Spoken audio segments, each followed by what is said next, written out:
Hi, everyone. My name is Cody Coltharp. I'm a digital interactive designer at the Smithsonian. And today I'll be sharing my Beyond the Walls approach to designing digital interactive content for a museum. Um, if you're designing something digitally, you don't have the same rules that apply in reality. So why stick with them? Give them something totally different that you can only experience digitally. And you're going to see that throughout the three projects I'll be sharing today. All three are about the people at the Smithsonian.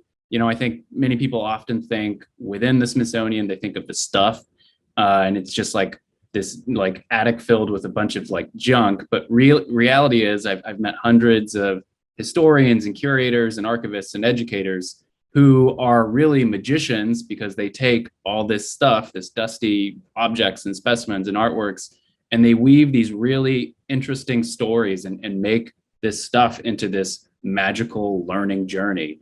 So today I'm going to be sharing some of their stories, specifically three scientists, three very, very successful, incredible contemporary scientists. And it's all about taking their work and the work that they've been doing and kind of packaging it in a way that is that tells the story of their work and them as well. So I'm really excited to get started, and we'll go ahead and jump into it. Target audience for this is going to be students grade 4 to 8. And all of these resources are very modular. So you'll see how you can kind of have flexibility to adapt or use them in your own spaces or in your own needs. Also, each kit is aligned to next generation science standards and developed in collaboration with education specialists at the Smithsonian to make sure that the learning is accurate and appropriate. Okay, so also for each of these three projects, I'm going to share a quick video trailer to introduce the project and then go briefly through the project components. And then I'll end today's talk by linking those video resources so that you can learn how to facilitate it and ways you can get in touch with us. So let's get started with the very first one, Journey Through an Exploded Star. It's a kit about the work of Dr. Kimberly Arcand. She's a data visualization expert at the Smithsonian Astrophysical Observatory, and she translates bits and bytes from telescopes and observatories into pictures and stories that bring astrophysical phenomena to life, which is not an easy job. I saw her give a talk about kind of taking data and scanning this supernova remnant and creating a 3D model from it that you can hold in your hand. And I just thought it was a perfect opportunity to share something that we can't see in real life, because literally the data that she was collecting is invisible to us. And that's always one of the big considerations with projects like this is why do something as a game when it would be better suited to be something like a video or a worksheet or a graphic or an animated GIF? Like, what's the best way to communicate the idea? What's the easiest way to learn it? Okay, so I'm going to share a quick trailer about this project, and then we will get into it. Here we go. Imagine one of the most powerful explosions in the universe, a catastrophic blast known as a supernova. Now, imagine having the power to watch this explosion with hypervision that allows you to see it across many kinds of light. The Smithsonian's new online interactive lets you journey through an exploded star with a visualization based on actual data from multiple telescopes of the remnants of a real supernova. When a star dies, there is a sudden and powerful gravitational collapse, and almost instantly, the insides of the star explode out into the universe. Now, you have the ability to explore the aftermath of one such violent explosion and manipulate the real data to make your own visualization of the cosmos. Your guide for this spectacular explosion is Dr. Kimberly Arcand, a leading expert in high-energy data visualization, scientist and science communicator for the Smithsonian Astrophysical Observatory. Visit the Smithsonian Learning Lab and see for yourself.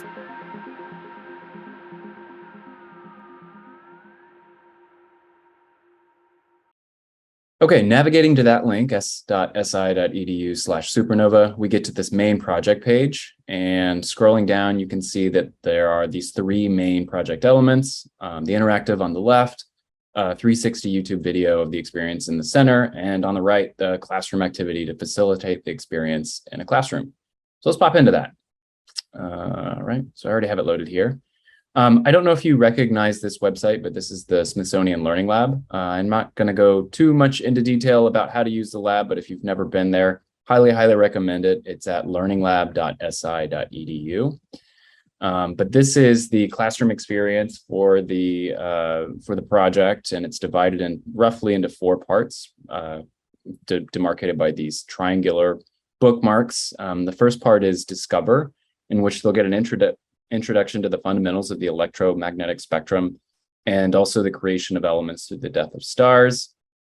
The second one is all about the data set of the supernova remnant Cassiopeia A and how Dr. Arcand and her team converted that into a 3D model. Play is, again, putting all of that knowledge into practice by playing an online interactive, and we'll go over that in just a second. And then fourth, this Extend is all these extension activities that are really super. The first is about taking a photo using real observatories that your students can kind of remote control. The second is a pencil and paper astrophotography activity.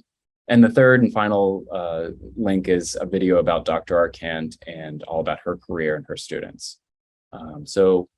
So yeah, let's jump into the interactive. And so you can get to it here or back from that main splash page by clicking this. I've already got it loaded. This is what it looks like when it first loads up.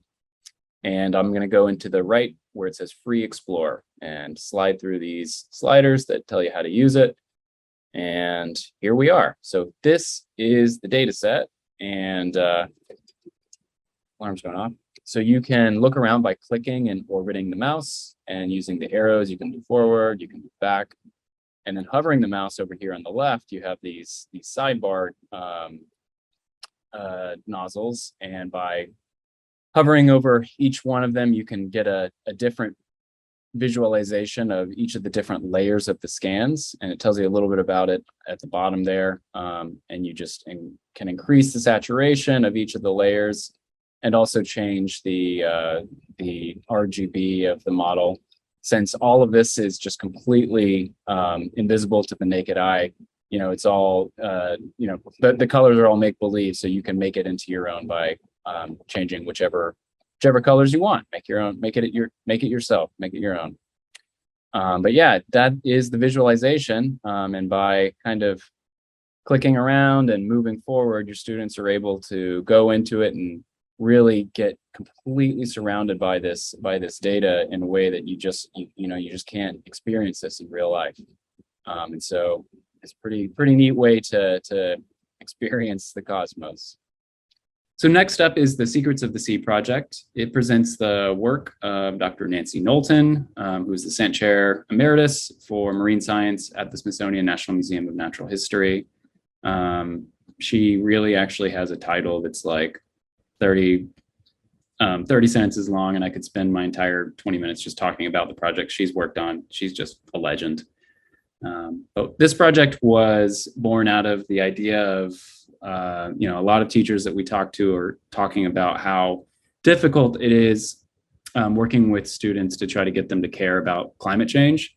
They know it's a problem, but it's either too big of a problem or it feels too far off into the future or just doesn't concern them. So, how do we present the effects in a way that makes it more meaningful or relevant or accessible? And then the second challenge of this was, how do we do it without focusing on the doom and gloom? Right. So Dr. Knowlton's whole approach for combating climate change is that scaring people into action, it just doesn't work. Right. So bombarding them with all this negative data, people just don't respond to that. So we have to try something different. So I'm going to share a quick video about the project, and then we will get started. Since the extinction of the dinosaurs, coral reefs have been the most diverse marine ecosystems on the planet, providing shelter and food for generations of ocean life. What mysteries are hidden within, waiting to be discovered? Dive into an incredible underwater adventure in the Smithsonian Secrets of the Sea online game.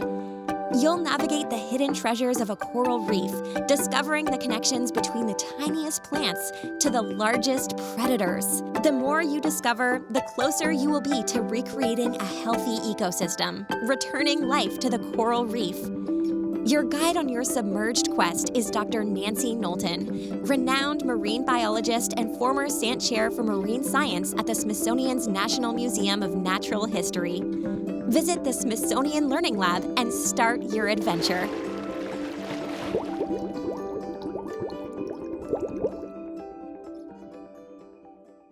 Okay, so here we are on the splash page, and it should kind of look familiar. It's laid out exactly like the Journey Through Exploding Star project. So we have here on the left the interactive game where students are kind of discovering the connections between the life in a coral reef and making the connections between a food web.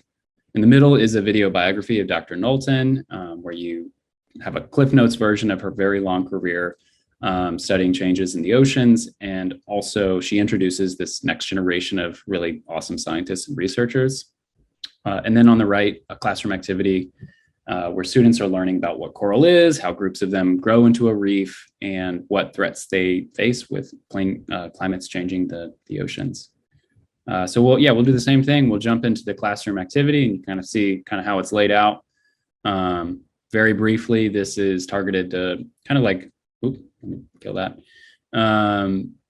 Slightly younger audience. So this is like 4th, 5th, 6th grade. And the next generation science standards reflect that. It could easily be scaled up or down, though. I've done this with a lot older and a lot younger. There are like 6 modular activities within this. You can see they're marketed by these colored bookends. And so you can kind of use all of them, use none of them, make it your own. You don't have to do it in order.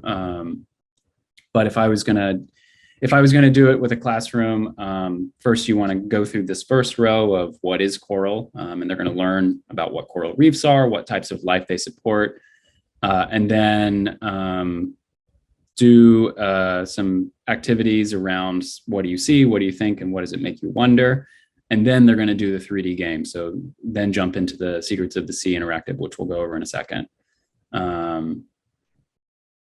There's some other activities here as well.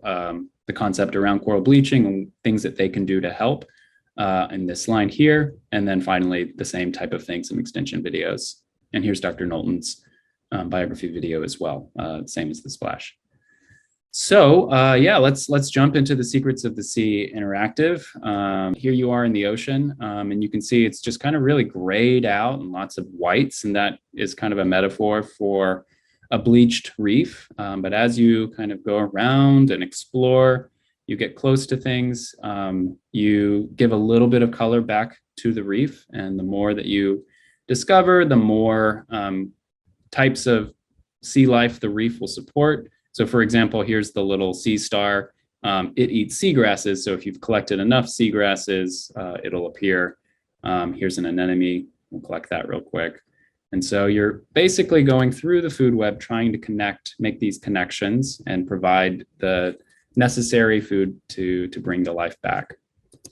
So the goal of the interactive is to complete the connections of a healthy food web, from the transfer of energy all the way from the sun, all the way up to the apex predators of the reef. And it goes back to that thesis question of what do you think happens to all this life when climate changes the oceans? Because they're all connected. If one element's gone, it affects all of them. All right, and let's go for the third one now. I'm going to share my screen again. And here we go. Okay, so let's go over the third and final kit, Predator versus Prey. It's based on the work of Dr. Rachel Page. She's a behavioral ecologist at the Smithsonian's Tropical Research Institute, which is located in Panama. And she's made a career studying these mechanisms that are enabling predators to find their prey and the ones that help the prey escape those predators. And if that doesn't sound like a game to me, I don't know what is. But anyways, I saw a video of Dr. Page talking about her work. talking about how bats use echolocation to find their prey. And I just thought that would be this incredible idea for a game where you're using these senses that you're not able to use in real life. And so that was the start of this. So I'm going to play this introduction video, and then we'll go through the kit. Here we go. Under the lush canopy of a tropical rainforest, a constant game of survival is being played out amongst creatures of all sizes. It's survival of the fittest in this high-stakes environment, and now you've got a chance to see if you've got what it takes. Get in touch with your primal side with the Smithsonian's new online game, Predator vs. Prey. In this two-player game, you can choose to play as the Tungera frog, traveling and serenading potential mates while trying to avoid the watchful eye of potential predators. Or you can play as the fringe-lipped frog-eating bat, who hunts with its keen sense of hearing and by sending out ultrasonic waves as it soars through the forest looking for prey. This experience is based on the research of behavioral ecologist Dr. Rachel Page of the Smithsonian Tropical Research Institute in Panama. Visit the Smithsonian Learning Lab and start your adventure.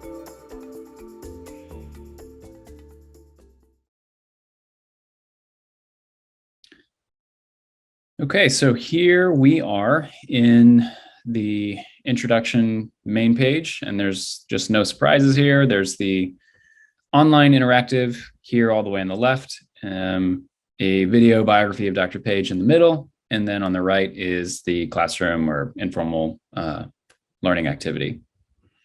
So let's jump into it. And again, Learning Lab activity. In this one, they're going to learn all about different predator-prey interactions. And so that's this bat here is called a fringe-lip bat, and its prey is called a Tungara frog. And it's all about how they've kind of evolved alongside each other to try to find each other and try to escape the other.